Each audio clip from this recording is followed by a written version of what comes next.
Queridos irmãos, sinto-me humilde pelo Mes chers privilégio frères, je me sens tout petit devant le privilège qui est le mien de m'adresser aujourd'hui à vous, détenteurs de la prêtrise de Dieu de toute l'Église.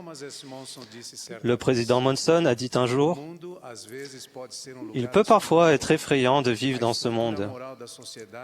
Le tissu moral de la société semble s'effilocher à une vitesse alarmante. Personne, jeune, vieux ou entre deux âges, n'est à l'abri des choses qui ont le potentiel de nous faire chuter et de nous détruire. Mais nous ne devons pas désespérer. Nous sommes en guerre contre le péché.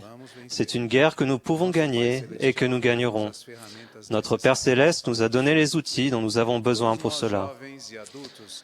Chacun d'entre nous, jeunes ou plus âgés, fait face au quotidien à la guerre mentionnée par le président Monson. L'ennemi et ses anges essaient de nous détourner de la voie. Leur but est de nous plonger dans la confusion afin que nous nous détournions des alliances que nous avons contractées avec le Seigneur, perdant ainsi la vision de notre héritage éternel. Ils connaissent bien le plan que notre Père Céleste a préparé pour nous, ses enfants, car ils étaient aussi présents lors du grand conseil dans les cieux lorsqu'il nous a été présenté. Ils s'efforcent de profiter de nos faiblesses et de nos fragilités pour nous tromper par des brouillards de ténèbres qui aveuglent les yeux et endurcissent le cœur des enfants des hommes et les entraînent sur de larges routes afin qu'ils périssent et se perdent. Néanmoins, en dépit de l'opposition que nous rencontrons, le président Monson a enseigné qu'il s'agit d'une guerre que nous pouvons gagner et que nous gagnerons.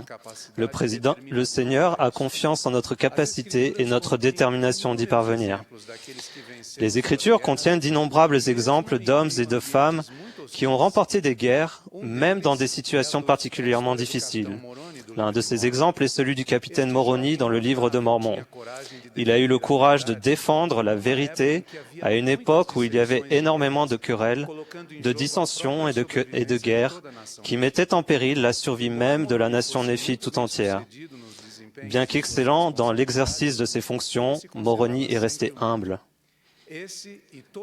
Cette qualité et d'autres ont fait de lui un instrument extraordinaire dans les mains de Dieu à cette époque.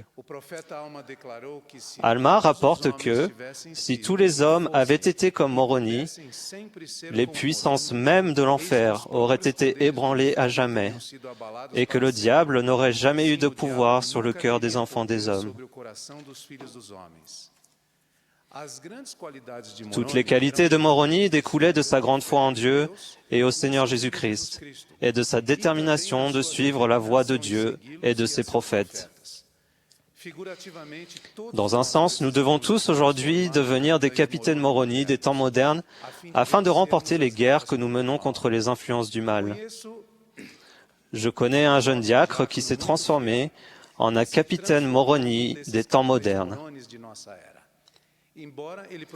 Il s'efforce de suivre les conseils de ses parents et des dirigeants de l'Église, et sa foi et sa détermination sont mises à l'épreuve chaque jour, malgré son jeune âge.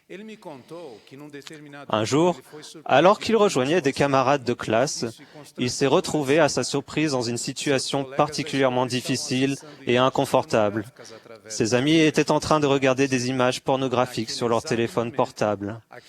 À ce moment précis, il a décidé que sa foi et sa détermination de vivre de manière juste étaient plus importantes que sa popularité. Dans les secondes qui ont suivi, il a rassemblé tout son courage et a dit à ses camarades que ce qu'ils étaient en train de faire n'était pas bien. Il leur a dit également qu'il ferait mieux d'arrêter tout de suite, sans quoi ils deviendraient esclaves de cette pratique. La plupart de ses camarades se sont moqués de son conseil en disant que cela faisait partie de la vie et qu'il n'y avait rien de mal à cela. Toutefois, l'un d'entre eux a écouté le conseil de ce jeune homme et a décidé d'arrêter. L'exemple de ce diacre a eu une influence bénéfique sur au moins un de ses camarades. Il ne fait pas de doute que lui et son ami ont subi des moqueries et des persécutions du fait de cette décision. Mais d'un autre côté, ils avaient suivi l'exhortation qu'Alma a adressée à son peuple lorsqu'il a dit « Et maintenant, je vous dis, à vous tous qui désirez suivre la voie du bon berger, sortez d'entre les méchants, et soyez séparés, et ne touchez pas à leurs choses impures. » La brochure « Jeunes soyez forts » contient ce conseil adressé par la première présidence aux jeunes de l'Église. Vous êtes responsable des choix que vous faites. Dieu se soucie de vous et il vous aidera à faire de bons choix, même si votre famille et vos amis utilisent mal leur libre arbitre. Ayez le courage moral de rester ferme en obéissant à la volonté de Dieu, même s'il vous faut être le seul. Ce faisant, vous devenez un exemple à suivre pour les autres.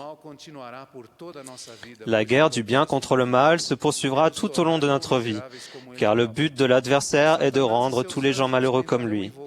Satan et ses anges chercheront à voiler notre esprit et à exercer le contrôle sur nous en nous incitant à pécher. Ils corrompront tout ce qui est bon s'ils le peuvent. Néanmoins, il est important de bien comprendre qu'ils n'auront de pouvoir sur nous que si nous le leur permettons.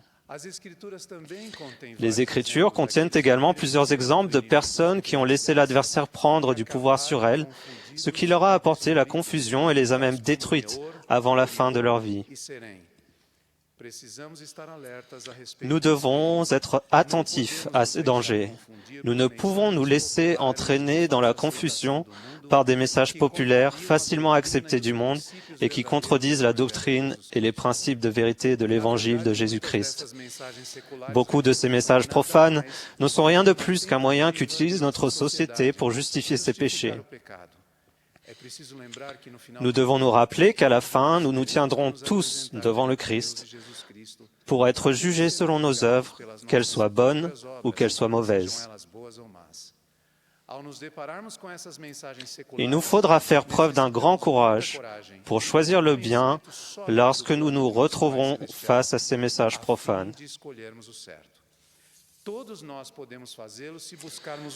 Nous pouvons tous recevoir la force de choisir le bien si nous recherchons le Seigneur et plaçons toute notre foi et toute notre confiance en lui. Mais comme l'enseignent les Écritures, nous devons avoir le cœur sincère et une intention réelle. Alors le Seigneur, dans son infinie miséricorde, nous en manifestera la vérité par le pouvoir du Saint-Esprit. Et par le pouvoir du Saint-Esprit, vous pouvez connaître la vérité de toutes choses. Cette connaissance, acquise par l'intermédiaire du Saint-Esprit, est tout simplement notre témoignage, et elle renforce notre foi et notre détermination de suivre les enseignements de l'Évangile rétabli dans ces derniers jours, malgré les messages populaires que le monde nous adresse. Notre foi et notre témoignage deviendront un véritable bouclier pour nous protéger des traits enflammés et des attaques de l'adversaire. Il nous guidera en lieu sûr à travers l'obscurité et la confusion qui règnent dans le monde aujourd'hui. J'ai appris ce principe lorsque j'étais jeune missionnaire. Mon collègue et moi servions dans une toute petite branche de l'Église très éloignée. Nous avions essayé de parler à tous les habitants de la ville. Nous avions été très bien reçus, mais ces gens aimaient débattre sur les Écritures et nous demandaient des preuves concrètes de la véracité de ce que nous enseignons. Je me rappelle que, chaque fois que nous essayions de prouver quelque chose à ces gens, l'Esprit de Dieu nous quittait et nous nous sentions complètement perdus et confus. Nous avons ressenti que nous devrions davantage nous appuyer sur notre témoignage pour enseigner les vérités de l'Évangile. Je me souviens que lorsque nous avons rendu notre témoignage de tout notre cœur, une confirmation puissante et silencieuse venant du Saint-Esprit a rempli la pièce, ne laissant plus de place au débat ou à la confusion. J'ai alors appris qu'aucune force du mal n'est capable de confondre, de tromper ou de pervertir le pouvoir du témoignage sincère d'un vrai disciple du Sauveur Jésus-Christ. Comme l'a enseigné le Seigneur, l'adversaire désire nous cribler comme le froment, pour que nous perdions ainsi notre capacité d'exercer une influence bénéfique sur le monde. Mes chers frères, du fait de la vague de confusion et de doute qui se répand de par le monde aujourd'hui, nous devons nous tenir plus fermement que jamais à notre témoignage de l'Évangile de Jésus-Christ.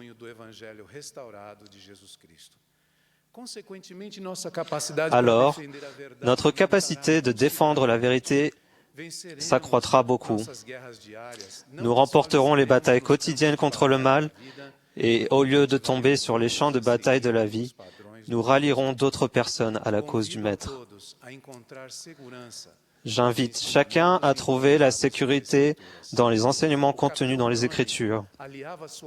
Le capitaine Moroni a conjugué sa foi en Dieu et son témoignage de la vérité à la connaissance et la sagesse qui se trouvent dans les Écritures. Il savait qu'ainsi, il serait béni par le Seigneur et qu'il obtiendrait de nombreuses victoires, ce qui s'est effectivement produit. J'invite chacun à trouver la sécurité dans les paroles de nos prophètes actuels. Le président Monson a dit « Nous, qui avons été ordonnés à la prêtrise de Dieu, nous pouvons faire changer les choses. Quand nous restons purs et honorons notre prêtrise, nous devenons des exemples de droiture que d'autres peuvent suivre, et ainsi aider à illuminer un monde de plus en plus sombre. » Finalement, j'invite chacun à se fier au mérite et au pouvoir de l'expiation de Jésus-Christ.